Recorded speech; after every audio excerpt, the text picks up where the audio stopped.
Salut à tous, je suis Clément. Vous êtes ici sur un nouvel épisode de La Gagne. Si vous venez de nous rejoindre, sachez qu'avec Ophélie et Martin, nous interviewons sur ce podcast de grands sportifs français.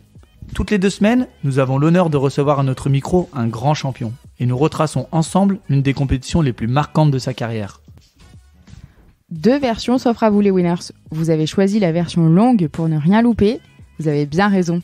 On vous a laissé l'ensemble de l'interview de notre champion Gauthier Paulin pour tout connaître de lui.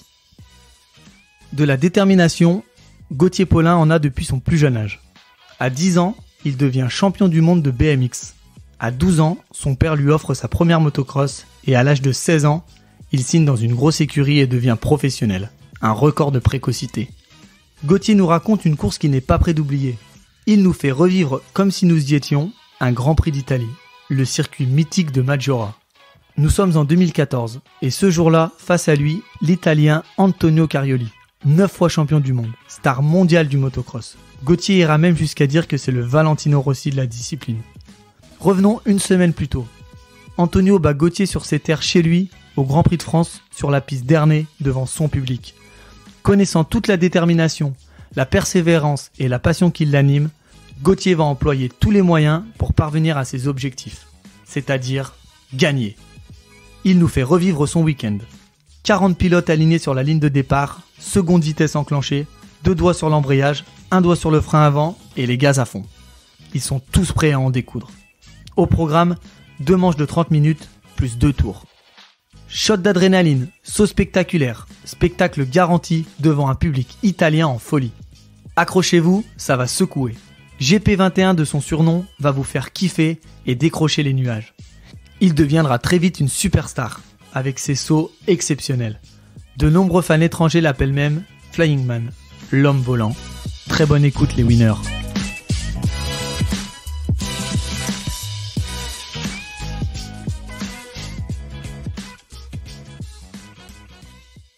Salut Gauthier, merci d'avoir accepté de nous donner cette interview aujourd'hui. Merci de vous déplacer, c'est cool. On est donc à Puget-sur-Argent, tu nous reçois comme des rois, donc merci pour ça. Est-ce que tu pourrais s'il te plaît te présenter pour nos auditeurs qui ne te connaisseraient pas encore, même si je pense qu'il y en a beaucoup qui te connaîtront, mais voilà, et nous expliquer quel est ton sport? Alors je m'appelle Gauthier Paulin, j'ai 30 ans, j'ai été sportif de niveau parce que j'ai pris ma retraite sportive en octobre dernier, octobre 2020. Je suis pilote de GT, pilote de motocross professionnel. J'ai fait 14 ans pro, donc je suis passé pro, j'avais 16 ans. Je suis français, natif du Var. Mon numéro de course était le numéro 21, numéro fétiche, numéro avec lequel j'ai gagné. Et puis les Grands Prix de motocross, donc le motocross c'est un sport mécanique, les Grands Prix c'est championnat du monde. La catégorie reine dans laquelle j'ai participé c'était des 450 cm3. Et puis MXGP, le schéma de course c'est un petit peu... J'ai révisé, t'as vu ? Grave, carrément, c'est cool. Le schéma de course, pour ceux qui connaissent pas, c'est un petit peu comme le MotoGP ou la Formule 1. On a un calendrier de 18 à 20 Grands Prix selon les saisons, dans un Grand Prix par pays. Et on a entre 2 à 6 outre-mer. Donc on a eu des saisons avec Mexique, Brésil, Qatar, Thaïlande. Vraiment, on a fait les 4 coins du monde. Donc c'est voilà pour ceux qui connaissent pas. J'espère que je me suis bien présenté. Salut Gauthier. Donc à mon tour de te remercier pour l'invitation. Je voulais savoir comment est-ce que tu es tombé dans ce sport. Et aussi, pour nos auditeurs qui ne te connaissent pas, on sait que tu as un petit surnom, GP21. Est-ce que tu peux nous en parler un petit peu? Qui est-ce qui t'a donné ce surnom? Alors, comment je suis tombé dans ce sport? Clairement, j'aimais tout ce qui était terre et saut. Donc très jeune, tout seul, j'ai pris le vélo familial. J'ai une grande sœur, donc son vélo, j'ai commencé à pédaler, vouloir faire un peu des bosses dans le jardin, etc. Et à la journée des sports, comme tout jeune Français, je pense au mois de septembre, il y a la journée des sports, voilà. Donc il y avait un club de BMX. J'ai commencé à faire du BMX, donc des sauts. Je sautais dans tous les sens et j'ai commencé à vouloir faire des compétitions. Je suis devenu champion du monde en BMX à l'âge de 10 ans. Et dans ma ville natale, ils ont refait un terrain de motocross. Et donc là, il y avait il y avait des pilotes qui s'entraînaient. Et j'ai vraiment tanné mon père pour avoir une moto. J'ai été chanceux, à l'âge de 12 ans, d'avoir comme cadeau une moto. C'était pas mon anniversaire, c'était pas à Noël. Mon père m'a offert une moto. Après, beaucoup d'amis l'été année, il touche à tout, il va se régaler.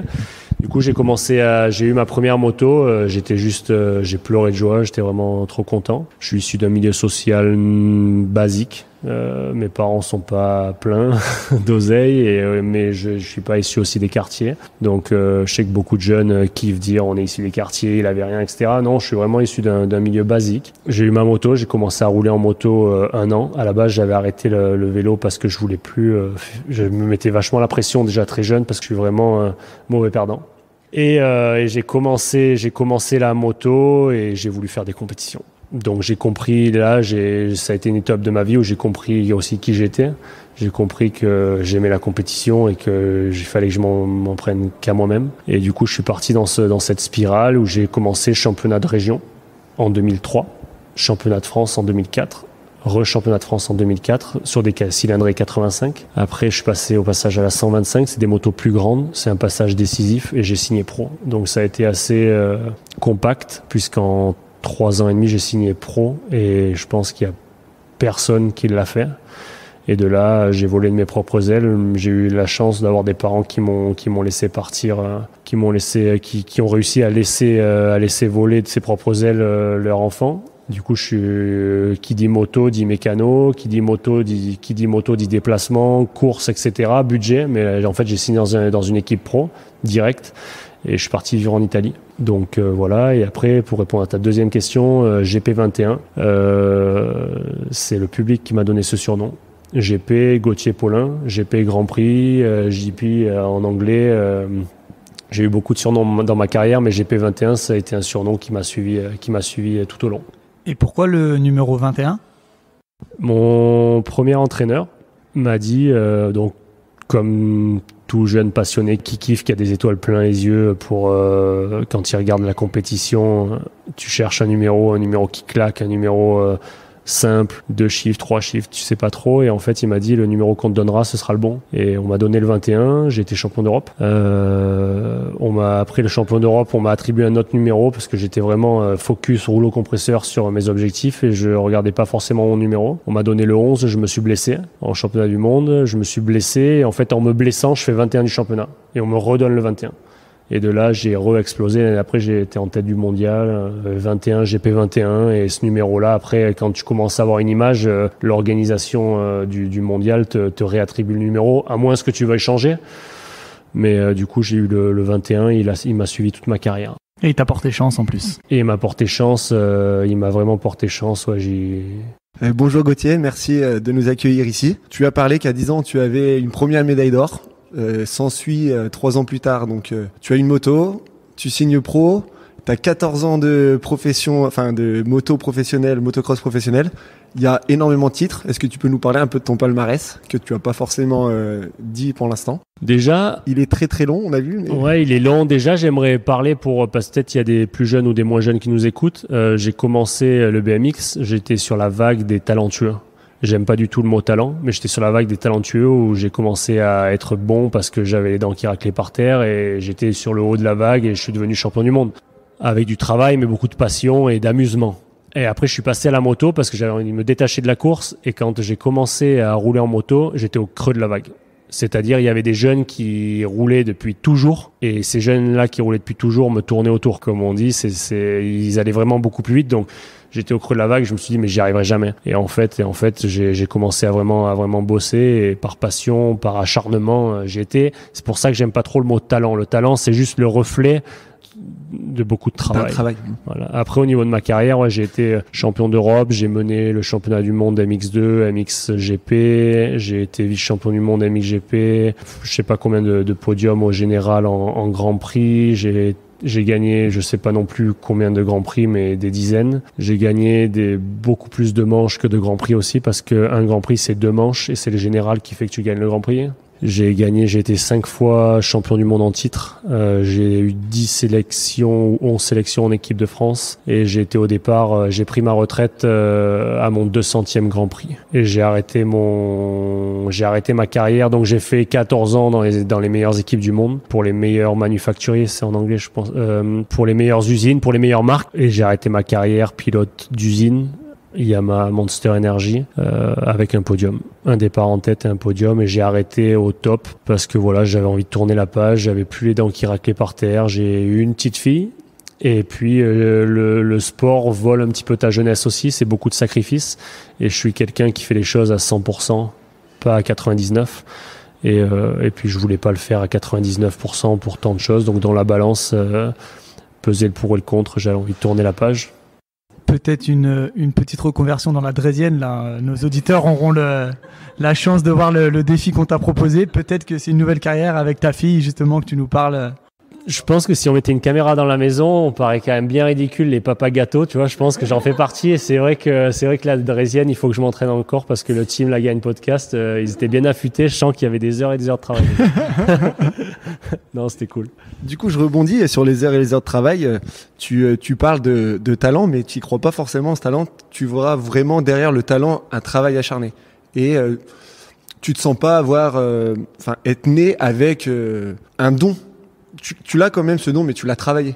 C'est ça qui est important Le don, le talent, c'est vrai que merci. Je suis né avec 2 bras, 2 jambes, en pleine santé, et c'est vraiment une chance.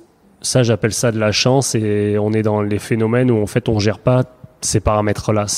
Tu nais avec 100% de tes capacités ou pas. Après, le talent, c'est la passion, c'est l'envie, c'est la curiosité, c'est tout ça réuni. Mais le talent, ça veut rien dire pour moi.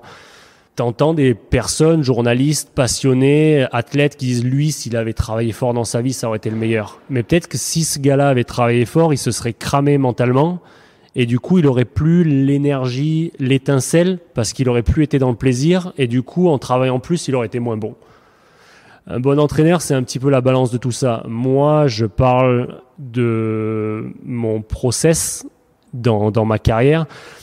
Et je sais que le talent, j'y crois peu. J'ai été vraiment dans l'analyse de mes blessures, dans l'analyse de mes performances, dans l'entraînement, dans l'analyse de ma fatigue, dans l'analyse de mes pics de forme.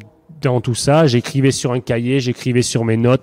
J'essayais d'aller toujours plus loin, de comprendre ce que c'était faire mieux, mais faire trop, c'était peut-être l'ennemi de faire mieux.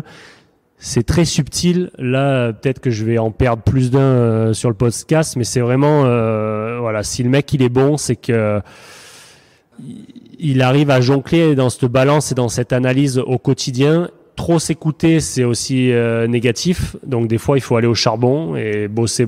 Des fois, il faut récupérer. Et tout ça, c'est pour ça qu'il y a peu de sportifs de haut niveau qui sont dans l'excellence. Il y en a beaucoup qui sont sportifs de haut niveau, mais peu qui sont au haut de la pyramide. Et c'est grâce à ça que je crois. C'est grâce ou à cause de ça que je crois pas au talent. C'est hyper intéressant tout ce que tu dis sur le mental et tout. Aujourd'hui, tu as 30 ans, tu as le recul. Est-ce que tout ça, tu l'avais déjà en toi quand tu parles de cette anecdote où tu dis « je notais dans un cahier », tu l'as fait tout jeune ça, ou c'est vraiment avec du recul, en prenant de l'âge et tout? Enfin, tu vois, est-ce que tu avais déjà ce mental-là quand tu étais jeune, de réussir à prendre du recul, de te dire « ok, là, j'analyse, j'ai fait telle erreur ». Comment tu gérais tout ça quand tu étais jeune? Alors, quand j'étais jeune, je le faisais, mais je le faisais différemment. Oui, j'ai tout noté depuis tout jeune. J'étais dans l'analyse. Pourquoi ? Parce que j'ai voulu faire de la moto moi, et uniquement moi. Mon père ne fait pas de sport, ma mère ne fait pas de sport, ma sœur ne fait pas de sport. Je suis issu d'une famille, ils sont pas forcément dans le sport amateur ni professionnel. Donc on est arrivé un petit peu un Indien dans la ville là-dedans, et il fallait faire ses marques. J'avais pas forcément j'étais pas fan de quelqu'un aussi, parce que des fois d'être fan, ça peut t'aider sur une ligne directrice, sur tout ça. C'était le début d'Internet. J'étais pro en 2006. Et Internet, c'est vieux et c'est tout jeune en même temps. C'est tout jeune en même temps. Donc, il n'y avait pas tout ça. Il n'y avait pas tous les insides. Aujourd'hui, tu peux tout checker, tout voir.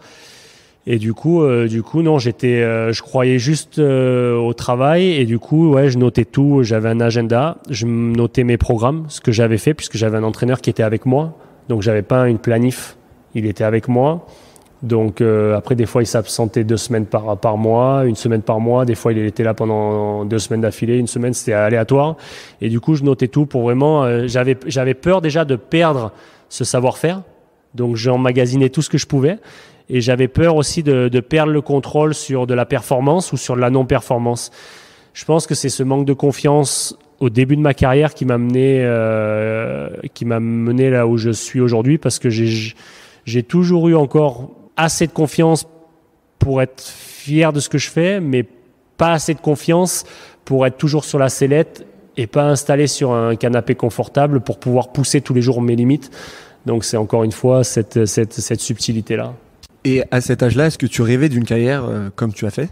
Oui, je rêvais d'une carrière comme j'ai fait, mais j'avais pas l'objectif de ma carrière là, puisque c'est aller jusqu'à 30 ans, signer des bons contrats, être performant, avoir ce feeling-là sur une moto, cette vitesse-là sur une moto, travailler avec les meilleures personnes au monde, être sur un podium au Grand Prix de France, au général du mondial, dans n'importe quel pays, aller en Thaïlande où les gens ils savent pas parler anglais, ils t'appellent Flying Man parce que j'avais fait des sauts de dingue, recevoir tant d'amour, tant de tristesse quand tu te fais mal, avoir mon épouse à mes côtés où tu vois finalement que c'est la femme de ta vie parce que quand tu te fais mal, il reste qu'elle.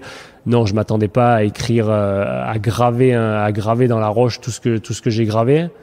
Donc non, je m'attendais pas à ça. Je pense que si tu t'attends à quelque chose, tu te paramètres et te paramétrer et ça te freine. Et du coup, je m'attendais à rien. Je rêvais de grand, pas de quelque chose de précis. Et je pense que c'est important de pas se bloquer, de rester dans le relâchement. T'as pris tes responsabilités, quoi, en somme. Ouais, j'ai pris mes responsabilités. Après, en motocross, on a des équipes qui sont basées un peu partout dans le monde. Et jeune, j'ai été amené à partir partout. Et au début, je suis parti avec des Italiens. J'ai appris l'italien. Je savais pas faire de machine, pas faire à manger. Après, t'es jeune, ton corps, il accepte tout. Après, t'as une blessure, il faut la traiter. Après, tu signes dans un team, il parle anglais, il faut parler anglais. Après, tu roules sur la terre et t'es bon sur la terre, mais t'as des grands prix de sable et il faut rouler mieux dans le sable. Donc, aller chercher du sable. Et en fait, tu suis le process. Tu te forges et tu roules. Il faut être bon dans la boue et tu manges de la boue et c'est dur. Et ça a été un long process et on a la chance en motocross de pouvoir s'entraîner. C'est pas comme dans une Formule 1 où il faut louer la piste, ou les pneus, ou pour le team, ça coûte tant de faire rouler les voitures. Et vu que ça coûte trop cher, pour équilibrer entre toutes les équipes, ils limitent le temps et du coup, personne s'entraîne dans les voitures. Maintenant, ils ont le simulateur, c'est différent. MotoGP, c'est encore difficile parce qu'ils ont des motos tellement proto que rouler sur une moto stock les désavantagerait. Ils perdraient leur notion. Nous, en cross, clairement, c'est moto de course, moto d'entraînement, c'est les mêmes et tu peux t'entraîner tout le temps. Mais d'un côté, c'est un désavantage. Jeune, je kiffais. Mais aujourd'hui, à 30 ans, maintenant, pour parler vraiment ouvertement, je me dis, en MotoGP, ils ont 18 Grands Prix. Les mecs, ils montent jamais sur les motos, ils prennent moins de risques. Ils arrivent à garder cette fraîcheur, ils arrivent à avoir toujours le même enthousiasme. Je me dis que, par exemple, dans le foot, le jour où tu as un coup de moins bien, tu as quand même une équipe qui est avec toi. Donc, tu es un peu en dedans. Non, le cross, tu es au charbon tous les jours. Et les risques, c'est à toi de juger. Faire des grosses sessions d'entraînement juste avant de t'entraîner sur la moto, tu prends toujours un risque en plus. Ce risque, il faut qu'il soit mesuré. La culpabilité, est-ce que c'est bon, est-ce que c'est pas bon? C'est dur de se dire, bon, c'est bon. Finalement, ça a marché le week-end. Finalement, tu t'entraînes pas assez. Ça n'a pas marché le week-end. Tu es toujours sur cette balance. Et c'est pour ça que c'est important de se construire, d'être entier et de ne jamais se mentir et d'avoir les bonnes personnes autour de soi. Du coup, Gauthier, on va parler maintenant un peu de ta gagne. Tu as fait, comme tu nous as dit, 14 belles années en professionnel. Est-ce que tu as une course qui t'a vraiment marqué dans ta carrière ? Alors, ça a été difficile de choisir une course parce qu'il y a les courses où tu domines, où tous les sportifs vont te dire je joue au golf, le trou ce jour-là il était 4 fois plus gros, le tennisman la balle elle faisait 4 fois sa taille, j'étais dans le moment présent, c'était ma journée, etc. Donc j'en ai eu plusieurs des courses comme ça, mais j'ai pas où tu gagnes avec 10-12 secondes d'avance, les 2 derniers tours la course elle est quasiment jouée à moins que tu fasses le champion à lever le bras, chose que j'ai jamais fait 2 tours avant et t'en mettre une. Non, je vais choisir 2014 Grand Prix d'Italie. Tu peux nous expliquer un peu le contexte, Grand Prix d'Italie ? Le contexte du Grand Prix d'Italie, c'est que j'arrive sur un Grand Prix d'Italie revanchard, parce qu'en fait, il y avait le Grand Prix de France juste avant. Le Grand Prix de France se passait à Ernée. À Ernée, j'étais sur un pic de forme top, j'étais en pleine forme, bien au niveau des setups de ma moto, prêt à empiler les 2 manches. Et j'empile la première, mais pas la deuxième.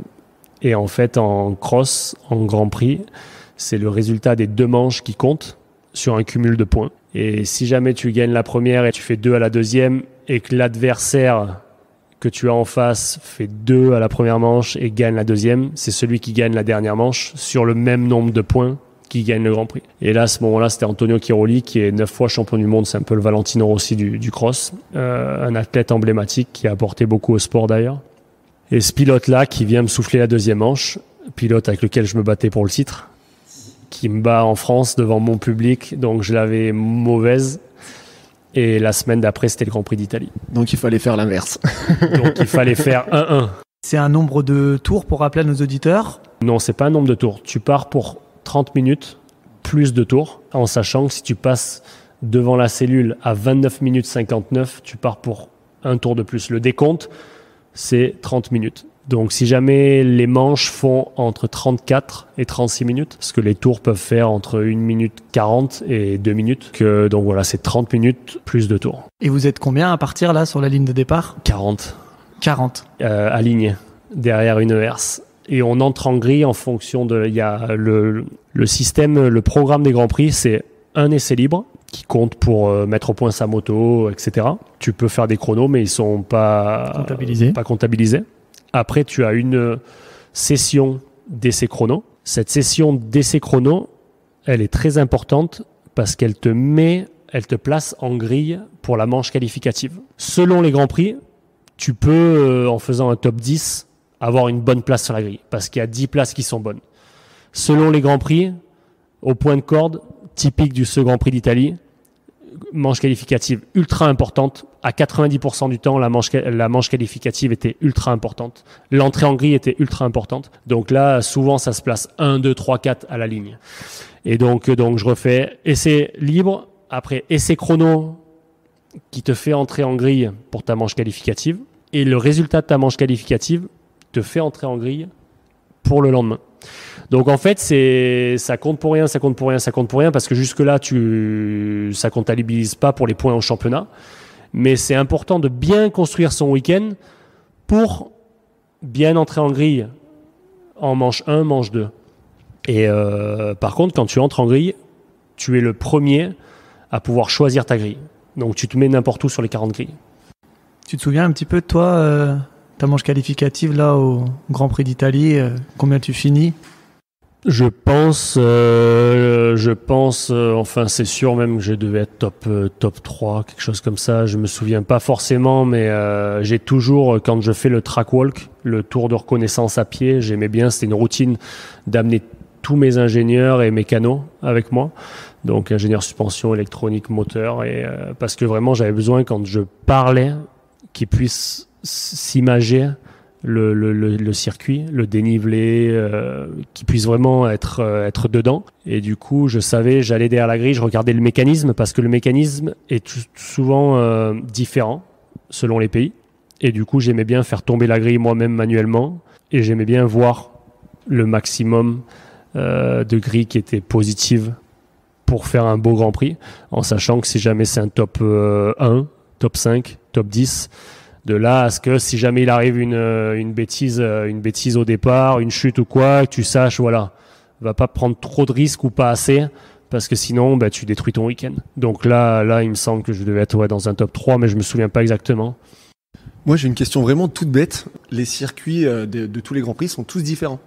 Les circuits, tous les tracés sont différents, tous les types de sols sont différents, tous les dénivelés sont différents, notamment ce jour-là, Maggiora, c'est un circuit emblématique avec une marche en descente, donc une cassure en descente qui doit faire, il y a un saut, il doit faire 30 mètres de long, c'est vraiment une marche, tu es sur un plateau, et là il y a une cassure, et même les machines, ils n'arrivent pas à refaire, avec les bulldozers, ils n'arrivent pas à monter. Donc ouais, il y a vraiment tous les circuits sont différents, donc on a de la terre caillouteuse, de la terre argileuse, de la terre sablonneuse, la température, puisque c'est arrosé manuellement, pour tenir le sol le plus meuble possible, mais pas boueux, pas glissant, pas sec, poussiéreux, en sachant que vu que c'est manuel, ça se peut qu'il y ait de la poussière, donc ils arrosent beaucoup plus. Donc un circuit changeant qui se détériore au fur et à mesure des tours. Et c'est super aléatoire. C'est pour ça que du coup tu as amené tous tes ingénieurs avec toi sur le tour de reconnaissance pour qu'ils eux aussi s'imprègnent du climat, quoi. Qui s'imprègne du climat le vendredi, puisque les Grands Prix c'est sur le samedi-dimanche. Donc le vendredi, on partait tous à 15h. J'aimais bien le mode automatique. Pas pour le confort, mais pour surtout le professionnalisme de ne rien oublier et d'essayer de faire marcher le moins possible mon mental. Pour pouvoir me concentrer le plus possible sur la performance. Parce que quand tu es en mode automatique, tu pars faire le tour du terrain, tu es dans la routine. Et là, t'oublies rien. Et les mecs se mettent dans une procédure de gagne qui est béton. Pour rappeler un petit peu donc la routine, c'est vendredi, reconnaissance du parcours. Oui. Samedi, essai. Et qualif pour se placer sur la grille. Voilà. Essai chrono, qualif. La qualif qui est de 20 minutes plus un tour. Et le dimanche, on a un warm-up, donc c'est un échauffement, 15 minutes où on roule, c'est libre, et après on a 2 manches. Et ben on va se replonger un petit peu sur ce dimanche, et donc cette première manche, donc tu nous as dit que tu avais une super place sur la grille. Comment tu te sens là à ce moment-là, le dimanche sur ta moto? Déjà le warm-up, parce que le warm-up c'est un warm-up qui compte pour rien, mais si jamais tu mets ton nom en haut de la liste, ça fait toujours mal mentalement à tes adversaires. Et j'étais sur une année où j'aimais bien le faire. Des années où tu es plus fort, moins fort mentalement, tu as moins besoin de montrer. Il y en a qui font 20, ils font pas de chrono, etc. Là, j'étais sur une année où j'avais plaisir à mettre en haut de la liste. Et du coup, je me mets en haut de la liste le matin, direct. Poum, voilà. Là, c'était grave. Il fallait vraiment que je montre que je sois là. Et du coup, Paul. Donc là, c'était, je pense, je l'ai plus en tête, mais c'était une pole, je pense, qui était osée. Donc c'était pas 0,5, c'était plus 1 seconde et quelque chose. Première manche, feeling top, mais pas un départ de fou. Et je passe donc l'Italien qui part en tête et qui mène sa manche sans aucun, à l'abri de toute attaque, et moi qui reviens et qui vient chercher cette 2e place. Donc je reste dans l'objectif de gagner le Grand Prix. J'avais un feeling de fou, mais encore une fois, tu peux regarder les chronos, tu peux regarder les sections, tu peux regarder ce que tu veux, c'est le papier qui compte. Il n'y a pas d'excuse, c'est ça qui compte. Donc l'Italien est en tête, c'est une journée, il fait chaud, la piste est belle, je me sens en top. Je fais 2 de la première manche. Du coup, pour toi, rien n'est joué? Pour moi, rien n'est joué parce que même pour lui qui gagne la première manche, on parle pas d'athlètes qui partent à la faute comme ça. Je veux dire, moi, je partais pas à la faute comme ça, lui partait pas à la faute comme ça. Pour jouer un titre, tu fais pas 12 d'une manche. C'est les mecs qui sont 1, 2, 3, 4 dans les mauvaises journées, tu fais 6, 7 parce que vraiment il est arrivé quelque chose. Mais lui, il aurait très bien pu tomber, prendre un mauvais départ. Le scénario, il n'est pas écrit et qu'il va faire 1-1. Donc là, tu pars, mais tu sais que normalement, les hommes de tête, ils sont là tout le temps. Donc déjà, lui, il fait 1. Donc clairement, par rapport au podium final, il est avantagé par rapport à moi. Parce qu'il a 3 points de plus. Le premier, c'est 25, deuxième, 22, troisième, 20. Donc déjà, quand tu fais 1, tu prouves un bon start, tu as de la confiance, tu es avec des bons setups, etc. Il a mené la course, la manche 1. Métronome. Du début à la fin. Métronome, c'est un excellent starter. Il part toujours bien, il est léger. Vraiment, il part Ça compte beaucoup, ça, le poids sur la moto? Non, ça compte pas beaucoup, mais pour les départs, si je te demande de faire un sprint et je te mets 5 kilos de plus, ils sont là. C'est être naïf que de penser que ça compte pas. En motocross, le poids compte moins. Pourquoi ? Parce que déjà, il y a de la terre. La moto se charge ou pas de terre, selon la texture de sol, une terre qui colle plus ou pas. Donc on n'est pas au millimètre près au niveau du poids, mais c'est la course à l'armement. Les motos la plus performante possible, l'athlète le plus performant possible, et puis forcément, moi j'ai un bras de levier je suis grand, donc tout changement de position au départ va affecter l'amortisseur, déséquilibrer la moto. On part en deux, parce qu'en première la moto est trop agressive, donc on part en deux. Le passage de la 3, trouver sur la ligne droite de départ, en fait la ligne droite de départ, il la herse comme un peu, c'est un champ qui est avec une terre retournée, il passe vraiment les tracteurs pour que la terre elle soit vraiment gonflée, retournée pour que ce soit plus lent et qu'il y ait une meilleure adhérence. Et là le passage, donc où se mettre parce qu'ils arrosent, donc où est-ce que c'est le plus mou, où est-ce que c'est le plus dur, à quel endroit c'est plus porteur. Et puis le passage de la 3 et le freinage, le premier virage, etc. Et puis il y a 40 athlètes à côté, donc si jamais tu te positionnes mal, c'est compliqué. Bien qu'à Majora, ce soit un virage gauche et on avait le frein arrière, parce que le frein arrière, c'est une moto, il est au pied, il est à droite. Et selon le type de virage, des fois tu dois lâcher le frein arrière, donc t'es plus que sur le frein avant, et là ça cartonne assez facilement. Mais là, Majora, en l'occurrence, c'était un virage gauche. Rien à voir, mais tu te sens comment quand t'arrives sur une grosse bosse ? J'ai envie de savoir ce que tu te dis. Tu sais, quand t'es sur ta moto et que là t'arrives et... Alors une grosse bosse, c'est un peu. Ouais, ça veut rien dire. Mais d'ailleurs, non, c'est pas que ça veut rien dire, parce que j'ai été un des athlètes en Grand Prix qui a ouvert le plus de sauts, c'est-à-dire des sauts énormes. Et j'en parle maintenant en toute humilité, j'aime pas trop, c'est dur, bon enfin en même temps on est là pour parler de ma carrière, mais j'ai ouvert des sauts, c'est pour ça qu'en Thaïlande ils m'appelaient Flying Man, des tables on appelle ça, donc appel-réception, et loin après il y avait un roller, donc une grosse vague, et en fait tout le monde faisait table, réceptionné et moi je faisais entier en fait. Donc c'était vraiment des sauts immenses, et le feeling, je vais dire que c'est, à part ce que je faisais, où ça m'est arrivé quelques fois, je pense que je peux dire 4-5 fois où j'ai été le seul à sauter des sauts en Grand Prix. Donc il n'y a aucun athlète qui passait le saut. J'étais le seul pendant tout le Grand Prix à faire ce saut-là. Donc là, c'était vraiment quelque chose de technique et d'impressionnant. Mais sinon, tous les sauts en général, même s'ils sont énormes, qui font 35 mètres, on est tellement à un niveau de performance que c'est des choses, pour nous, c'est comme enfiler, un gant, quoi. Tu sais que c'est comme taper un ballon, c'est comme monter sur un vélo pédalé. Nous, c'est la moto, c'est une deuxième peau. On fait corps avec la moto. T'as confiance en toi, tu sais que t'es capable de le faire et de passer ce grand saut, donc t'hésites pas, t'y vas, quoi. Exact. Pour un public amateur, c'est impressionnant. C'est très impressionnant. Mais le plus impressionnant, c'est que de regarder la télé, c'est quelque chose, mais d'être sur le terrain, c'est autre chose, parce que devant ce saut-là, les ornières devant, les sillons des motos, des fois, ils sont juste hallucinants. C'est-à-dire que même moi, en roulant, je le perçois d'une manière, et si j'y vais à pied, par exemple, je prends la photo, en regardant la photo, je me dis non, mais c'est pas possible. Parce que c'est vraiment une autre perception.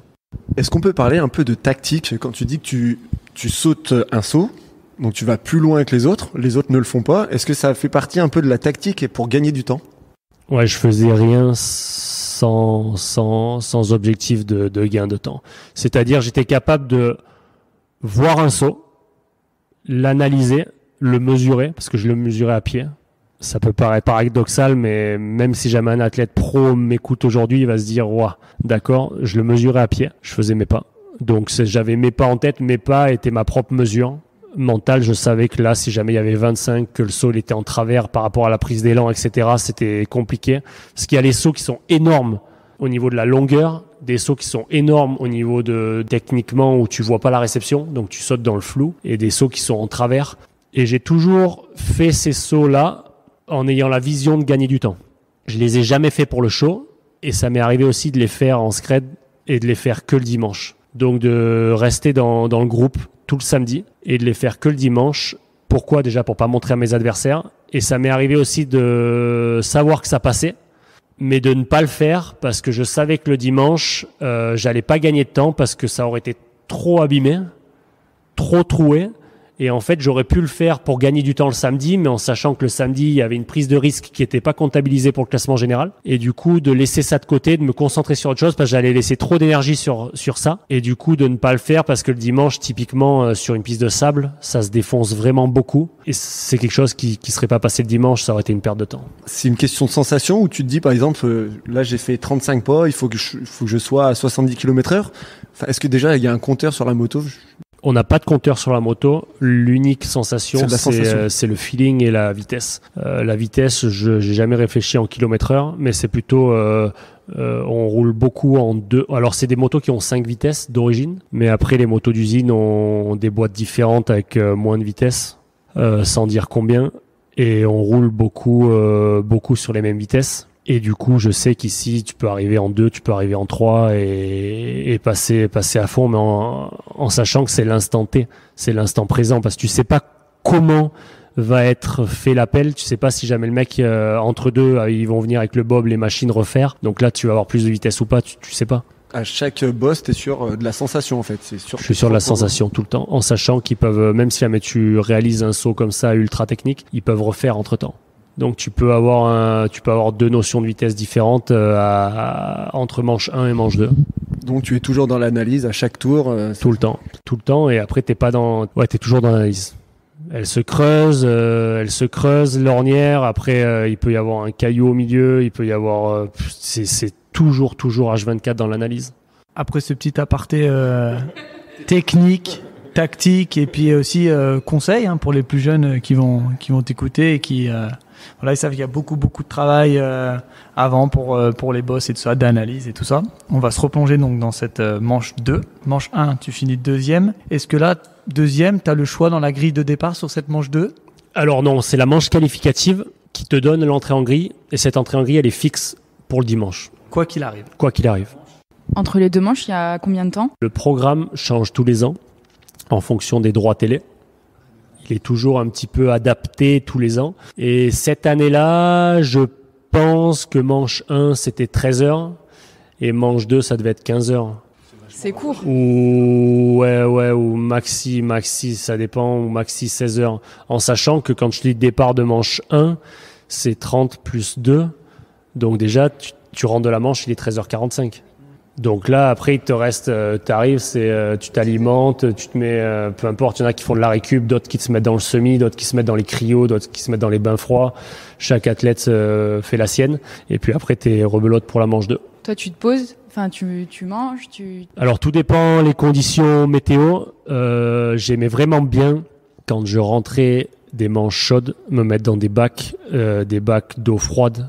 Mieux que la cryo, donc souvent on prenait des gros bacs remplis d'eau froide et les mécanos, ou alors il y avait une personne, l'helper du team, on appelle ça helper en anglais, c'est un peu une personne à tout faire, où lui il venait, il me mettait des seaux de glaçons dedans, et là je rentrais, donc j'avais la température du corps direct qui dropait, qui descendait, de là je m'alimentais et j'aimais beaucoup me mettre dans le noir pour travailler mentalement en sophro, refaire la piste, faire descendre le cœur, garder le temps long. Parce que si jamais tu restes trop actif dans la course, en fait, bam, t'es déjà à la deuxième manche.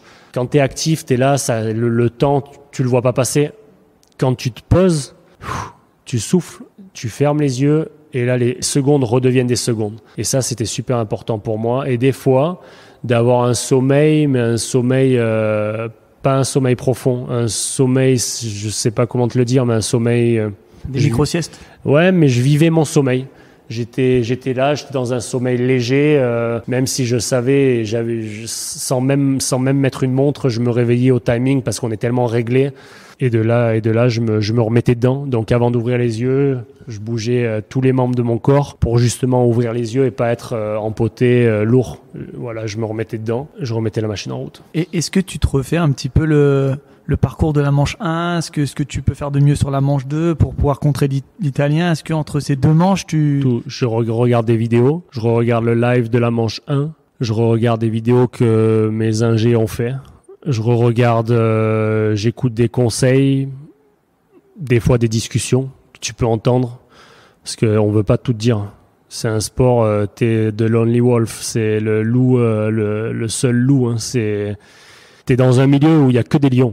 Donc le mec, nous dans les équipes, il y a 2 pilotes, mais le mécano, même si jamais c'est une équipe, une famille, une pseudo-famille, si tu connais la Formule 1, le mécano d'Hamilton, l'ingé d'Hamilton, il va tout faire pour Hamilton, il va rien faire pour Bottas. Bien sûr. Clairement, et c'est pour la photo. Faut arrêter d'être naïf. Le sport, c'est un milieu, il y a que des lions et il y en a qu'un qui gagne. Donc t'écoutes, faut être malin, rusé et être à l'attaque. Jamais sur la défense. Toujours à l'attaque. Donc j'étais souvent ouvert et dans les automatismes, dans la routine, il faut casser la routine. Il faut toujours être là, sharp, toujours aiguisé. Et voilà. Donc j'étais là à regarder. Des fois, je pouvais même aller voir les autres. Et puis ça, c'était super important. Donc jamais sur la routine. Est-ce que tu as le droit de faire des réglages de ta moto entre la première et la deuxième manche? Oui, tu as le droit de tout faire. Là, tu as fini 2e. Mentalement, tu te sens bien par rapport à ça? Alors mentalement, quand je finis 2e, je me sens bien. Je me sens bien parce que j'ai une bonne vitesse. Je me sens bien avec ma moto. J'ai pas de doute sur ma moto. Je me dis pas dans tel virage manque de traction, dans telle descente la moto elle est un petit peu agressive. Le moteur, j'ai du mal à rester sur ma 3 dans le virage 12, virage 15. Voilà, j'ai pas ce complexe. Vraiment, je me sens bien, j'ai bien roulé. Et j'ai encore une fois dans la balance, je fais 2 et je veux gagner. C'est pas je fais 1 et je trouve que c'est plus facile de faire 2 et d'essayer de gagner la deuxième que de faire 1 et en challenger et de m'asseoir avec trop de confiance, etc. Donc je suis sur une bonne position, même si jamais mentalement à ce moment-là je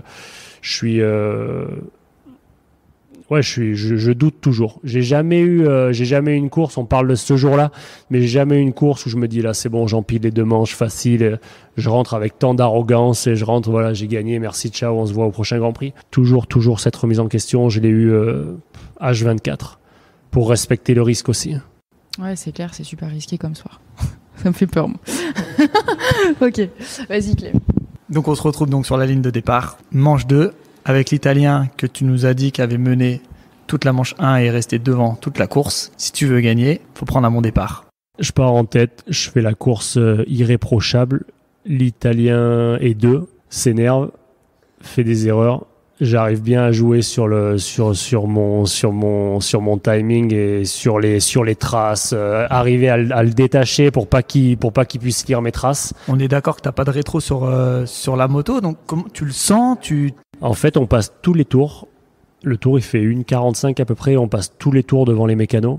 Et les mécanos nous montrent des tableaux. En motocross, la télémétrie est interdite, c'est-à-dire de régler les motos depuis l'extérieur. C'est interdit. Donc les mécanos n'ont pas de contact avec ma moto. L'oreillette est interdite comme en cyclisme ou alors en Formule 1. C'est interdit. Donc il n'y a pas de communication. L'unique communication qu'on peut avoir, c'est via des panneaux sur une zone précise. Tu peux pas avoir un mec, directeur sportif qui s'agite dans un virage et qui te fait des signes, c'est interdit. Disqualification directe. Donc tu as 0 signe extérieur et tu as uniquement les mécanos qui peuvent te panoter en sachant qu'on a tous notre langage qui est bon ou mauvais parce que même le mécano des fois il peut faire des erreurs, etc. Donc on a notre langage et puis on a sur la ligne d'arrivée le décompte qui est plus ou moins visible parce que le virage, tu le prends notamment là-bas à Majora, tu le prends en 3, il est explosé. Donc pour lever la tête et voir le live timing, compliqué. Donc je pars en tête, je vais la faire courte. J'ai un feeling vraiment bien, je suis bien physiquement. Je creuse le trou, il peut pas me voir. On parle d'Antonio. Antonio, il a une faculté, il a une force physique de dingue. Moi, physiquement, j'étais ultra fort. J'étais métronome, je me laissais pas déconcentrer, je regardais pas derrière. Donc il arrivait souvent les athlètes quand ils se mettent, les pilotes, quand tu leur mets la pression, forcément ils se retournent pour savoir où t'es. J'étais un pilote où je me retournais 0 fois. Vraiment, je me retournais pas du tout. Et il s'agace, il s'agite, donc j'arrive à partir et à prendre des secondes et des secondes devant. Donc je pense que j'ai 5-6 secondes d'avance. Je mène la manche. Et là, il a là où il était très fort, Antonio, c'est que les 4 derniers tours, il arrivait à sortir de sa zone de confort et à trouver du rythme quand le rythme, t'es au max. Il y a plus de rythme. Tu vois, t'es là, t'es dans tes chronos toute la manche, t'es dans des, je te dis, une 40, une 40, une 40, une 39, une 40, une 40. Lui, il a pas réussi à tenir le train. Et il avait cette faculté de sortir de sa zone de confort, dans du défoncé, dans de la fatigue. Et en fait, aussi dans de l'ego, dans de l'orgueil, parce que t'as le public qui hurle, mais tu peux pas t'imaginer. Le public comme il hurle. Et là, malheureusement pour moi, j'entends le public hurler, mais un truc de malade mental. Le public que j'avais en France le week-end avant, il l'avait pour lui en Italie. Et là, j'entends le public qui hurle, et en fait, je vois le temps qui close de gap. Vraiment, le temps, genre, il fond sur moi. Mais je faisais rien de moins bien. C'est pas des erreurs, c'est vraiment, il arrive à augmenter le rythme là où il est quasiment que sur de la prise de risque. Que sur de la prise de risque et sur le fait où quand tu pousses, ça passe. Il revient sur moi, mais collé dans mes roues. Genre, on fait les 4 derniers tours où je savais où il était grâce au public.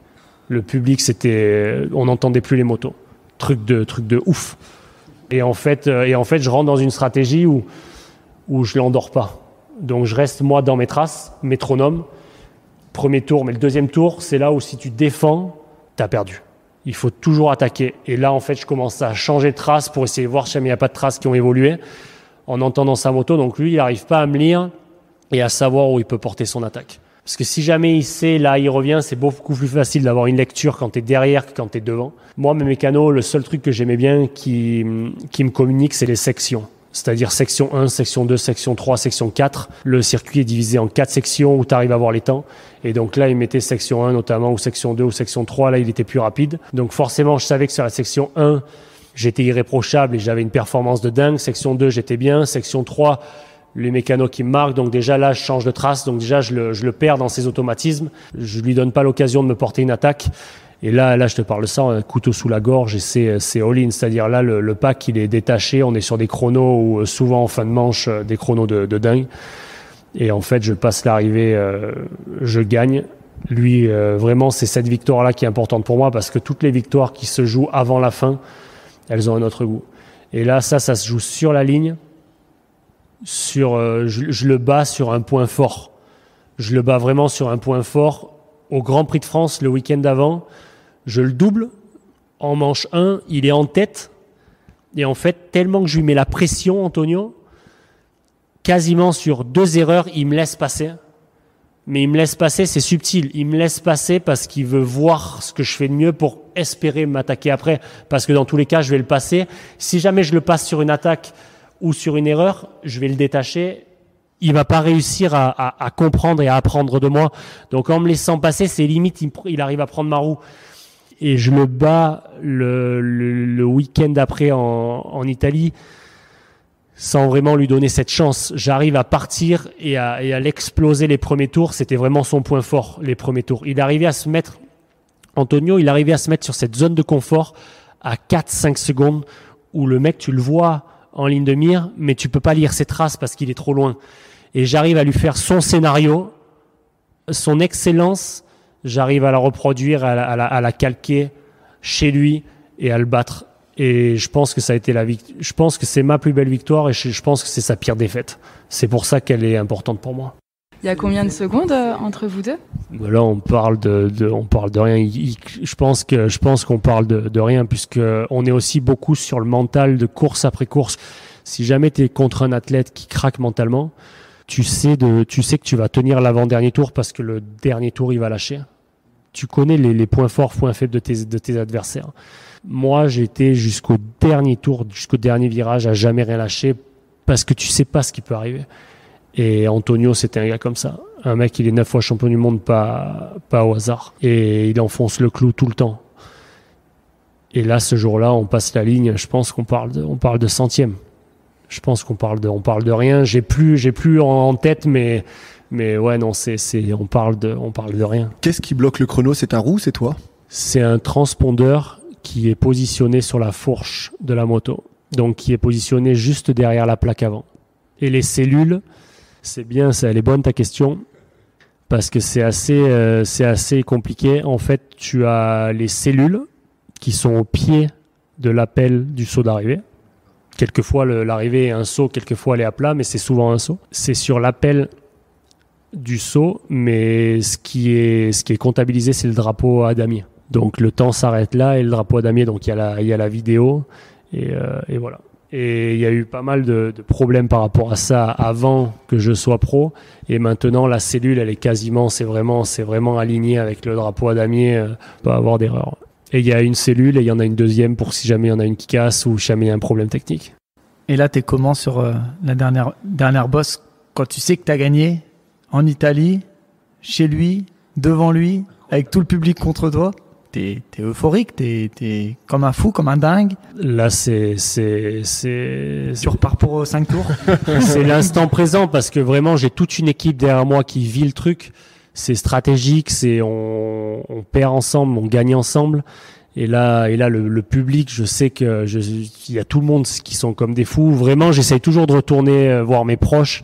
Je suis derrière la ligne d'arrivée et directement d'aller remercier. J'étais beaucoup comme ça à remercier les gars pour leur travail de dingue parce qu'encore une fois, je suis euphorique, mais j'ai toujours été le type d'athlète à chercher les championnats, pas à chercher les courses.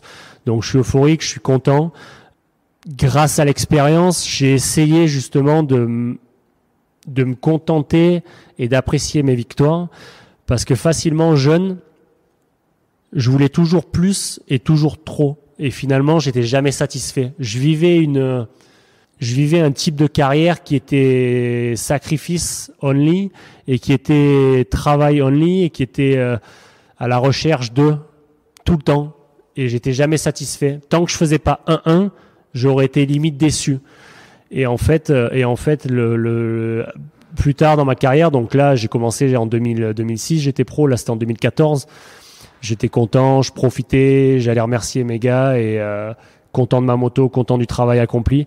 Et du coup, c'était quand même chouette. Je me souviens avant le podium, je me souviens de monter sur le podium et d'être ému et d'être aussi devant le public qui à la fin était dingue pour moi.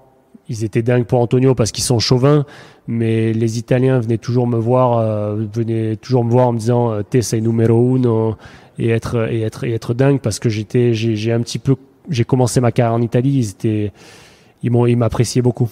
Ils reconnaissent les vrais champions, les grands champions. Et puis vous faites vivre au public des émotions extraordinaires, quoi. C'est comme nous en ce moment, quoi. C'est vrai que c'est incroyable. Et surtout qu'en cross, en fait, il y a quand même quelque chose de positif dans notre sport. Il y a vraiment une notion de proximité qui est hallucinante.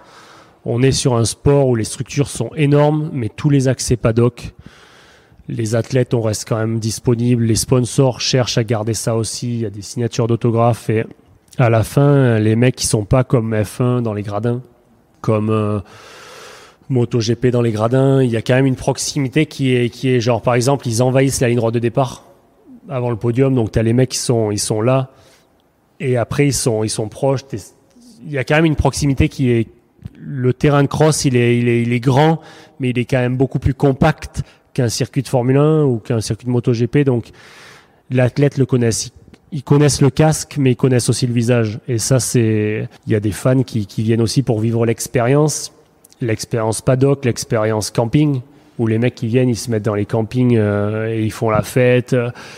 Ils sont là avec les tronçonneuses et les drapeaux, les fumigènes, et c'est les banderoles, c'est des dingues. C'est des barjots. En MotoGP, tu as 100 000 spectateurs sur une journée. En cross, si tu comptabilises entre le vendredi, le samedi, le dimanche, t'en as moins, mais t'en as comptabilisé, t'en as beaucoup. Donc c'est les mecs ils kiffent et se déplacent beaucoup. C'est des vrais fanatiques et puis on sait que t'en as fait vibrer plus d'un, toi, parce que notamment Maggiora, ça a été cette victoire-là, elle était aussi belle parce qu'il y a eu un afflux de public et de passionnés du monde entier. Parce que Maggiora, ça a été un circuit emblématique qui a fermé et qui a réouvert. Et le jour de la réouverture, ça a été les médias du monde entier, le public, les fans du monde entier, ricains, peu importe, il y en avait tellement qui étaient là, présents ce jour-là. Et c'était ma victoire, donc ça, c'était cool. Il y a un aspect de victoire, un aspect personnel de revanche c'est aussi un mental game. Donc j'étais content de ça. On sent que cette course, elle t'a marqué parce que quand tu nous la racontes, on sent encore les émotions qui sortent en toi. On voit que c'est vraiment une course. Ouais, nous on a plus le mot non plus. Bah bravo, enfin félicitations. Ouais, franchement, c'est assez ouf. Et encore bravo. D'habitude, on félicite bien tous nos athlètes et tout. Donc voilà, en tout cas, merci de nous avoir partagé ça. C'est vraiment génial. Et donc du coup, maintenant, t'es retraité, sportif. Qu'est-ce que tu programmes pour l'avenir? Je suis retraité sportif. J'ai sacrifié toute ma vie pour la performance. Je vis pleinement les choses et j'ai arrêté ma carrière sportive sans avoir de plan à côté. C'est vraiment, j'ai fait un point sur ma carrière, sur ce que je voulais et j'ai voulu arrêter, donc j'ai arrêté sans avoir le regard sur autre chose. Donc j'ai pris le temps, j'ai annoncé à mes sponsors proches, au plus gros, que j'allais arrêter. Et j'ai annoncé à mon public, quand je parle d'une annonce au plus gros, c'est au manufacturier, à Yamaha, que j'allais arrêter. Après, je l'ai annoncé parce que Yamaha, vraiment, ils sont sur le terrain. Après, les autres, il y en a beaucoup qui sont pas sur le terrain. Je leur ai annoncé, j'ai gardé ça inside. Donc, ils savaient qu'il n'y aurait pas de 2021 pour moi. Et après, je l'ai annoncé à mon public. Quand je l'ai annoncé à mon public, c'est vrai que c'est important de parler de ça et que c'est vraiment ce que je veux transmettre et dire. C'est toujours le fil du rasoir en étant pro où tu es sur une relation tendue. Les gars bossent pour toi, tu es un cheval de course. Ils attendent beaucoup de moi, mais j'attends beaucoup d'eux. Je suis très demandeur, éternel insatisfait, perfectionniste, et la relation, elle est tendue, quoi. Tout le temps. Et du coup, des fois, ils t'agacent, tu les agaces. C'est compliqué, le sportif de haut niveau, c'est que du réglage fin et précis. Et quand j'ai arrêté, j'ai eu une vague d'amour du public, mais un truc, je m'y attendais. Mais en fait, j'ai arrêté sans espérer quelque chose. En fait, j'ai arrêté, c'était consciemment. J'ai pleinement réfléchi cette décision-là. Et j'ai voulu arrêter sans avoir le regret du sportif qui est nostalgique de sa carrière, qui a arrêté sur une blessure, sur un mauvais résultat, pouvait plus prendre les directions qu'il souhaitait, tant de choses, ou alors il a plus la vitesse. Et en fait, moi, j'ai arrêté au top. Voilà, j'avais plus les dents qui raclaient par terre et je voulais connaître autre chose. Et aussi, pendant le confinement, j'ai connu le zéro pression. Et quand j'ai repris et quand en fait je me suis blessé au mois de mai, je me suis blessé au dos et là vraiment c'était la blessure. C'était la blessure qui a arrêté ma carrière parce que j'en avais marre, ou alors cette blessure n'aurait pas eu lieu, il y aurait pas eu le Covid, j'aurais vécu les choses différemment. Là j'ai vécu le Covid, zéro pression, je me suis blessé, j'ai repris et quand je suis revenu où je gagne à Lommel en première manche où c'est la piste la plus dure au monde. C'est clair. Et je gagne sur un moment où là, je suis sur un feeling de dingue. Physiquement à 100%, en moto à 100%. Voilà, j'ai gagné, j'ai remis Gauthier Paulin, le niveau physique, le niveau mental, le niveau vraiment la happiness intérieure, la joie intérieure, la vibration intérieure au maximum. Et je me rends compte que j'ai fait mon temps. Et que je veux passer du temps avec ma fille, je veux la voir grandir et je veux plus avoir de stress. Et du coup, quand j'arrête, j'ai donc c'est au soir. C'est au soir de Lommel que je dis à Yamaha que je veux arrêter. Après, la semaine d'après, je préviens tous mes sponsors personnels. Et après, là, c'est la balance de comment annoncer ma retraite sans que ça vienne empiéter sur ma performance parce que je veux vraiment performer. Et là, on annonce ma retraite et en fait, je me rends compte que je maîtrise rien. Genre, j'annonce sur un post Instagram et là, ça fait un boom. En fait, je l'écris avec mon épouse, le texte. Et de là, il faut le traduire. Et du coup, j'appelle le journaliste que j'apprécie pas le plus personnellement, mais le plus professionnel. La personne que je sens une confiance et une personne qui a un bel anglais, un vrai anglais. Et cette personne, je l'appelle, la première chose qu'il me dit, c'est « Waouh, mais non, tu peux pas, c'est pas possible. » Et je lui dis « Écoute, écris. Je suis pas là pour parler de ça, c'est décidé, écrit. » Et du coup, je l'appelle le matin à 9h pour publier à 18h. Donc c'est vraiment pas de fuite parce que le risque est présent. Et du coup, je publie. Donc là, il y a une vague d'amour de ouf. Genre, je m'attendais à rien. J'attendais rien, juste je disais mes sentiments et les directions que je voulais donner la direction que je voulais donner à ma vie. Et là, une vague d'amour de fou. Et donc là, je laisse passer. Heureusement que le timing était bon parce que du coup, il y a les 3 derniers Grands Prix en Italie. Dû au Covid, on a eu vraiment une saison qui a été difficile et différente. Où notamment, normalement, les Grands Prix, c'était samedi, dimanche. Et là, les Grands Prix, c'était dimanche. Un Grand Prix, donc de 2 jours. Le Grand Prix passait à un programme d'1 jour. Et on en avait 3. Donc on avait dimanche un Grand Prix, mercredi un Grand Prix, dimanche un Grand Prix. Et du coup, je vais annoncer ça. Et là, tout est stratégique de ne pas me faire submerger par les journalistes, par les demandes télé, par tout ça. Et être performant. Et du coup, j'arrive, l'atmosphère, il est ouf. Genre, tellement de monde qui est déçu. Mais un déçu assez craintif, assez genre... on est désolé pour toi. Genre limite, les mecs savent, ou les personnes savent pas quoi me dire. Mais les gars, c'est ma décision. Je suis heureux. Je suis là. Genre, j'arrive mentalement sur mes dernières courses. Je vais vivre le truc sans pression. Je veux vivre vraiment la course et l'instant présent pleinement. Il y a d'autres personnes. J'ai lu des messages. J'aurais aimé que ce jour n'arrive jamais. Donc là, je me dis, ouais, je représente quelque chose de fort. Je pensais pas représenter ça. Il y a d'autres personnes qui me remercient, c'est un truc de fou, d'autres personnes qui me témoignent, tu vas manquer au sport, etc. Donc j'étais vraiment sur le côté émotionnel touché. Et d'un côté, je mets le téléphone de côté parce qu'en fait, ça s'arrête jamais. Et tu plonges dedans, et même mon épouse se plongeait dedans et était super émue. Et puis après, là, on vit le moment où avec le Covid, finalement, il n'y a pas tout le monde qui peut venir me voir. Tu es dans une course, il n'y a pas de public et tout, donc c'était étrange. Et finalement, ma famille peut quand même venir. Donc on est dans un Airbnb, pas loin de là, donc c'est cool, un instant un peu arrêté. Et puis des courses qui se passent super. Je termine ma carrière sur un départ en tête, un podium. Encore une fois, je pars en tête.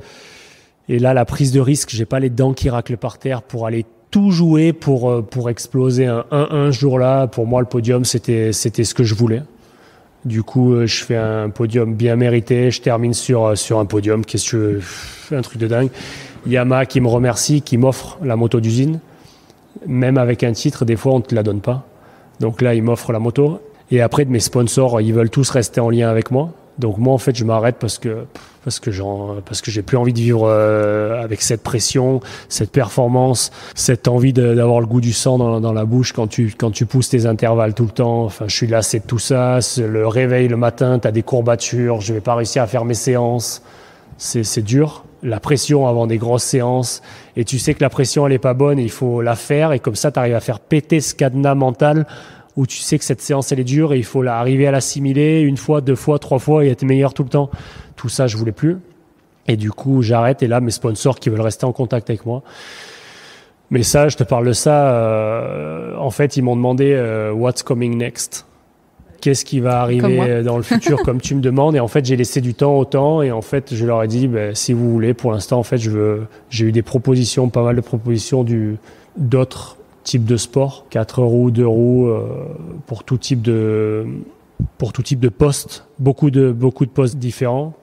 J'ai toujours eu la réputation d'être prêt, d'être fin technicien, d'être prêt physiquement, d'être assez athlétique. Et du coup, en fait, j'ai tout refusé parce que je me voyais pas repartir dans des sacrifices. J'ai vraiment, si je voulais, je serais resté en Grand Prix moto. Et du coup, j'ai voulu arrêter pour vivre. Donc, j'ai tout refusé et je vais rester en contact avec mes sponsors. En tant qu'ambassadeur off-road, donc j'ai re-signé Monster, GoPro, Yamaha. J'ai re-signé des contrats un peu bizarres parce que j'ai 0 contrainte. Donc en fait, c'est des contrats où on reste en relation, mais pourquoi pour rien? Pourquoi pour tout? Et moi, j'aimerais vraiment... Tu te fermes aucune porte. Ouais, je me ferme aucune porte. Et en fait, j'ai envie de montrer juste une belle journée à mes fans et aux passionnés de moto. Donc c'est ce que je ferai dans le futur. Je veux vraiment sortir la moto que dans les meilleures conditions parce que je suis épuisé de la boue, je suis épuisé du froid, je suis épuisé des grosses sessions. Et puis le niveau, je vais pas le perdre comme ça. Donc techniquement, je garderai ma technique. C'est juste la performance et la durée de performance, d'être fort sur 30 000 plus 2. Donc je vais partager des belles journées et des journées un peu volées que j'ai pas pu avoir avec mes potes depuis toujours, de partir avec mes amis, aussi seul avec ma moto, pas avoir le mécano, la fiche des chronos, la performance, les suspensions, les réglages, la température, l'altitude, les tests départ, la rivalité avec les autres. Donc juste partir et kiffer rouler. Donc ça, ce sera basé. Je suis resté en contrat avec Carré Police, avec Audi, Volkswagen, resté en contrat avec Bell, la marque de casque qui va faire des réplicas, Alpinestar 100%, faire partie du développement et kiffer la pureté du sport, revenir à la passion, à l'état pur. Ce qui t'a fait commencer. Voilà. Et puis aussi avoir le droit de faire des sports à risque, parce que même si jamais contractuellement j'avais pas le droit de faire des sports à risque comme le ski, comme tout ça, et donc je vais pouvoir skier, faire du vélo pleinement. Et puis encore une fois, c'était pas que l'interdiction, parce que l'interdiction, ça peut paraître égoïste, mais c'était l'interdiction que je me mettais moi aussi, parce que pourquoi aller se mettre le sang à l'entraînement et aller se blesser bêtement en ski avec les potes. Et puis aussi, sans dire que je me mettrai jamais dans le rouge physiquement. Se mettre dans le rouge physiquement, j'aime bien, mais ce qu'il y a, c'est qu'avec des échéances sportives, t'es toujours à vouloir être prêt le jour J. Et si tu te mets trop dans le rouge, t'arrives pas à enchaîner les entraînements du lendemain, et à mettre au bout à bout ton puzzle. Là, aujourd'hui, si jamais j'ai envie d'aller me taper dedans et faire 4 heures de route et faire 2 cols et plus marcher pendant 2 jours parce que j'ai des courbatures partout, je peux le faire. Parce que demain, il n'y a personne qui m'attend. Donc, on verra de quoi demain est fait. Et puis, je sais pas, juste, j'aimerais bien me laisser vivre un peu et être chill, quoi. C'est bien, c'est bien mérité. Manger une frangipane, des marrons glacés, pas me peser tous les matins, et puis pas être sur la limite tout le temps, donc juste voir la famille, et puis pouvoir dire aussi à des potes telle et telle date, qu'est-ce que tu fais? Ben rien. Alors que normalement c'est telle et telle date, qu'est-ce que tu fais au mois de juin? Ben, j'aurai des grands prix, ils sont tous à faire un truc ou faire partir en vacances ou un mariage ou rien. Tout simplement, sans dire de faire quelque chose de matériel. Même si jamais même rien, je veux dire, qu'est-ce que tu fais? Rien, on verra. Ouais. Donc ça c'est cool, mais là je me plains beaucoup de tout ça, mais en fait, faut vraiment pas le prendre comme du négatif, parce que j'ai accepté tout ça, j'ai engrangé tout ça, et tout ça, ça a été merveilleux.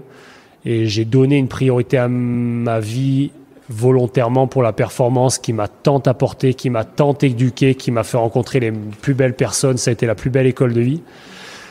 Mais c'est juste que maintenant, j'aimerais vivre autre chose de plus simple et de différent, que ce soit basique ou compliqué. C'est juste qu'on vit qu'une fois et est-ce que je resterai dans le sport ou pas, je sais pas. Mais en tout cas, je resterai un vrai sportif. On t'a vu kiffer sur 4 roues dernièrement, il n'y a pas longtemps, au Trophée Andros. Ouais, je suis fan de 4 roues depuis que je suis tout petit. Et alors, le Trophée Andros? Bah, j'ai adoré l'ambiance. Parce que je suis allé là-bas avec une seule idée en tête, kiffer. Alors, kiffer, j'ai commencé à dire comment, trajectoire, le ci, le là. Mais je suis pas parti. L'aspect technique de performance, mais je suis pas parti dans quelle est la pression des pneus, le ci, le là. Je me suis vraiment mis une grosse barrière. Genre une barrière interdite. Qui a été pour kiffer. J'ai été là-bas pour kiffer et pas pour le 1-1. Genre j'aurais fait 5-5. Bon, j'ai tout gagné, mais en même temps, c'est... Non, mais ouais. C'est pour ça que je reparle de ça, parce qu'on sait que t'as tout gagné là-bas. Ouais, non, c'est clair. Mais tu as été pour kiffer. Hein. J'ai été pour kiffer, mais encore une fois, on kiffe dans la performance. Et du coup, c'était ultra cool. J'ai rencontré des belles personnes. J'ai rencontré des vrais pilotes, des personnes extérieures au monde automobile. J'ai rencontré l'électrique en voiture et c'était cool. J'ai rencontré des courses sans bruit, c'était cool. J'ai été dans une station ultra différente de ce que j'ai connu parce qu'à Val Thorens, j'y allais à la base. Ça a été mon premier stage en altitude de préparation physique pro. La première préparation, l'année où j'ai explosé au grand jour, je me suis préparé 3 semaines à Valto. Et là, j'ai été dans une station assez fermée, il n'y avait que des déneigeuses éteintes. Et on n'était que la bulle avec la pandémie. On était dans une bulle tous testés où on était là à 0 degré, où il faisait, c'était vraiment un temps hors du temps. Et j'ai passé un temps top. Je suis monté dans la voiture, de la glisse, alors que nous, il y a peu de glisse en moto. Là, il y avait de la glisse, il y avait de la performance, il y avait de la vitesse. Tout ce que t'aimes. Tout ce que j'aime. Et j'ai vraiment eu vraiment un bon feeling sur 4 roues. Et c'est vrai que je suis vraiment attiré par le 4 roues. Ça veut pas dire que ce sera un futur. Peut-être qu'on verra et je suis plus Gauthier attiré, sur 4 roues. Je suis plus attiré, j'aime la terre depuis toujours, beaucoup plus par la terre que par le tarmac. Ah, le Dakar. Ah, d'accord. Le Dakar, ça me plaît, je le suis depuis que je suis petit. J'ai jamais eu d'objectif Dakar, mais en tout cas, depuis tout petit, mon père adorait le 4x4, même si on n'en a jamais fait, mais c'était une passion qu'il avait, une passion qu'il m'a transmise. Par contre, de le faire en 2 roues, je suis beaucoup plus en 2 roues sur la performance sprint contrôlée, plutôt que d'être sur quelque chose de stratégique, d'endurant et de rallye raid. Donc en 2 roues, non, mais c'est clair qu'en 4 roues, ça, je dis pas non. Est-ce qu'on doit prévenir Sébastien Loeb, tout ça, de ton arrivée sur 4 roues? Comment ça va? Tu les préviens directement, toi, de toute façon. Ils te connaissent. Alors, j'aurais pas la prétention de pouvoir me comparer à une statue humaine et à un palmarès tel que... ouais, t'as dit, c'est un monument. Donc, j'ai pas du tout cette prétention. J'aime bien... en tout cas, c'est plus facile d'entrer par la petite porte que par la grande porte. C'est plus facile pour les épaules, tu vois, pour le poids sur les épaules. Mais j'ai rencontré Seb. J'ai rencontré une belle personne à Valto, une belle personne qui sait ce qu'il veut et vraiment un bel athlète qui renvoie une belle image du sport et on a parlé du Dakar. Quand deux monuments se rencontrent, mais sans prétention, sans reconversion, c'est pas du tout dans les plans pour l'instant. Encore une fois, je me donne du temps, mais pourquoi pas. En tout cas, je le suis tout le temps et c'est la première année où j'ai pu le suivre comme tout Français. Parce que je pense que beaucoup de Français le suivent. Et normalement, je suis en préparation physique aux US, en Sardaigne, les droits télé, tu peux pas, t'es sur ton ordi, t'arrives pas à voir parce que t'es dans t'es sur une zone où ça passe pas, oui, ton où truc. Ça passe pas, où ça te met les droits télé. Les droits télé dans ce pays n'est pas. Et du coup, j'ai du mal, donc je le suis sur Instagram, le live timing et tout, mais c'était compliqué. Mais cette année, j'ai bien kiffé regarder le bivouac et tout, mais. Ça, c'était la parenthèse 4 roues, mais en tout cas, j'ai kiffé le trophée Andros, c'était super. À suivre les aventures de Gauthier Paulin sur 4 roues, peut-être. Est-ce que y a beaucoup de femmes qui pratiquent la motocross? Ça existe? Oui, ouais. Ça existe. Il y a un championnat du monde féminin. Ils ont instauré ça depuis quelques années, et notamment quelques épreuves qui étaient le même jour que nos Grands Prix. Donc, il y a des filles qui roulent plutôt bien, notamment une Française qui a été titrée plusieurs fois. Et c'est un beau sport. Elles ont quand même un beau niveau. C'est peu connu du grand public, mais il y a tout type de personnes, même j'ai envie de dire des personnes de tout âge. J'ai été surpris là, j'ai roulé fin de l'année dernière avec. Je suis revenu avec mon équipe, on est venu en France 10 jours et c'était une reprise parce que je suis vraiment resté arrêté. Le team a fermé pendant 45 jours et j'ai essayé sur les réseaux sociaux d'influencer les sportifs en tout cas dans mon milieu à ne pas rouler. Je trouvais que c'était important. Des fois on se blesse et on est out pendant 3 mois.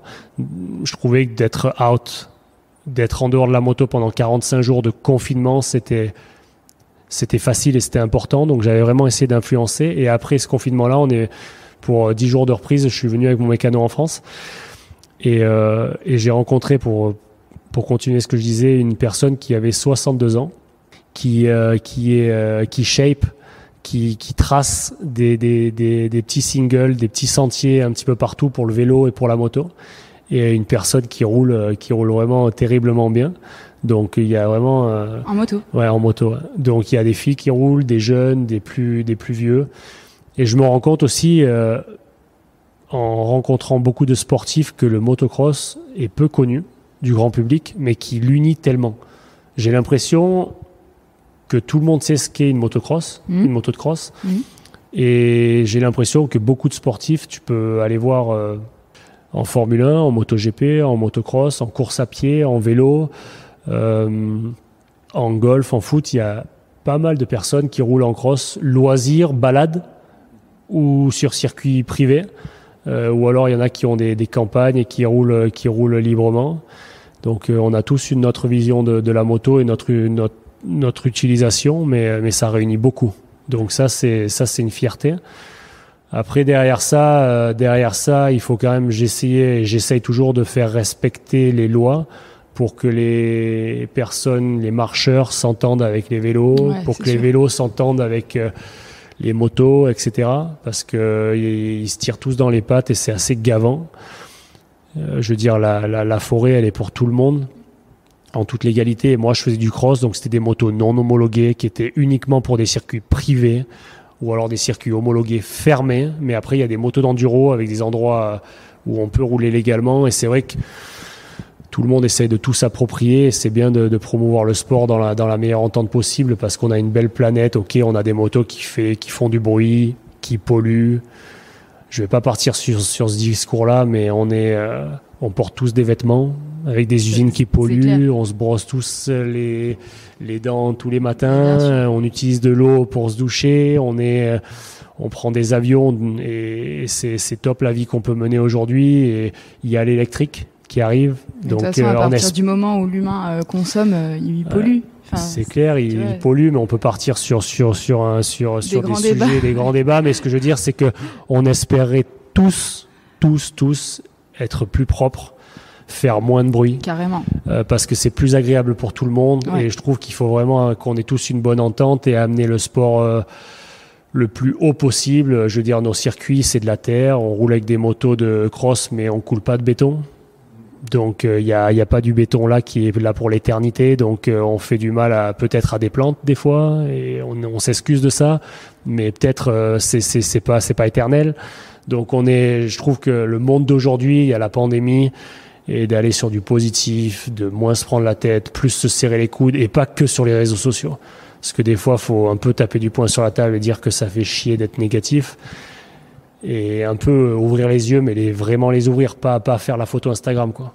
Faut faire la photo du côté de la photo, mais faut regarder la personne derrière le téléphone et être un peu plus terre à terre. Et donc, pour revenir à ton sujet, il y a des filles qui font de la moto, il y a des je te vieux, demandais ça parce que des t'as une plus petite jeunes. fille qui a 2 ans et je me disais, si demain elle te dit, enfin demain, non pas demain, parce qu'elle a que 2 ans, mais si plus tard elle te dit comme t'as dit à ton père, parce que je trouve que la motocross, moi je trouve que c'est super impressionnant comme sport, ça fait peur et je me dis en tant que parent, peut-être que t'as des appréhensions de te dire mon enfant il va se faire mal. Du coup, tu vois, je trouve que ton père il a été courageux quand même, surtout qu'il venait pas de ce milieu. Donc, alors c'est la moto, j'aime pas promouvoir ça, le fait que ce soit un sport à risque. Maintenant je peux pas l'enlever des esprits. Oui, on prend des risques, on va vite, il y a des trous, il y a des sauts, etc. Je pars du principe que tout type d'accident peut arriver partout. Si tu vis avec une épée Damoclès au-dessus de la tête, tu t'arrêtes de vivre. Moi, c'est vraiment tu t'arrêtes de vivre. Si ma fille me demande de faire de la moto, elle fera de la moto. Et j'espère pouvoir lui amener ce qu'elle souhaitera sur tout type de support, que ce soit dans l'art, dans les études, dans le sport, si elle veut faire du piano, si elle veut aller loin, et essayer de ne pas la paramétrer, de la laisser vivre la vie qu'elle souhaitera mener. C'est l'approche que mon épouse et moi-même avons de l'éducation. Maintenant, elle fera ce qu'elle voudra. On a essayé alors pour l'anecdote, elle n'est pas venue sur beaucoup de courses parce que je voulais la protéger des médias. Je suis pas politicien, je suis pas une superstar. Quand je marche dans la rue, on me reconnaît une fois sur 100. Donc on me reconnaît, mais peu comparé à un Neymar ou à un Cristiano Ronaldo qui font des émeutes. Donc, et je suis très heureux comme ça. J'ai pas les épaules pour avoir cette notoriété-là. J'aime vraiment être seul au monde. Et dans ma forêt, je me porte très bien. mais voilà. Pour en revenir à ça, on l'a pas éduqué avec les réseaux sociaux. Je l'ai pas posté le jour de sa naissance. Je veux vraiment lui donner la chance, l'opportunité de faire ce qu'elle voudra faire. Si elle veut s'y mettre. C'est notre vision. Encore une fois, c'est personnel. Je demande pas aux autres de faire ce qu'on a fait. C'est juste notre approche. Et notre approche, c'est de la laisser vivre. Donc on verra. Elle n'a pas été super exposée. Elle a été uniquement exposée lors de mon dernier Grand Prix. Parce que ça a été réfléchi avec Clémentine, mon épouse. On voulait pouvoir lui montrer ces photos-là parce que clairement, je prends ma retraite. Et aujourd'hui, elle va se dire, mais papa, qu'est-ce qu'il fait comme travail, qu'est-ce qu'il a fait, je sais pas de quoi demain est fait, mais peut-être qu'elle se posera des questions et on pourra lui dire, t'as vécu cette dernière course, on l'a vécu ensemble, en famille, et lui montrer des images. Et voilà, donc c'est une longue discussion qu'on peut commencer, mais elle fera ce qu'elle voudra. Je serai derrière un maximum. C'est top. On a l'habitude de poser une dernière question à nos invités. Si tu devais décrire ta gagne en 3 mots, quels seraient-ils ? Persévérance. Elle est piège un peu cette question, hein. Non, parce que les mots ils sont vraiment lourds. Ça veut dire beaucoup. Ça part de persévérance, de chemin. Pourquoi chemin ? Parce que le chemin de vie, le cheminement de quelque chose, la création, ça revient à la persévérance et à comprendre les choses que tu peux comprendre, ouvrir les yeux après une blessure. Je vis une blessure aujourd'hui. Le sportif que j'étais te disait mais dans 2 semaines je reviens. Et en fait au bout de 2 semaines, et t'y crois mais dur comme fer. Et au bout de 2 semaines tu vois que c'est impossible. Et donc en fait ça dure 1 mois et à la fin tu grattes le 30% de temps mais pas le 60% comme tu aurais aimé au début. Et tu en reparles 2 ans après et en fait tu le savais. Mais seulement l'instant T tu le savais pas. C'est impossible, tu l'acceptais pas. Donc tu as le mental. Donc le mot chemin, je trouve qu'il représente beaucoup le chemin de vie, persévérance, chemin, et puis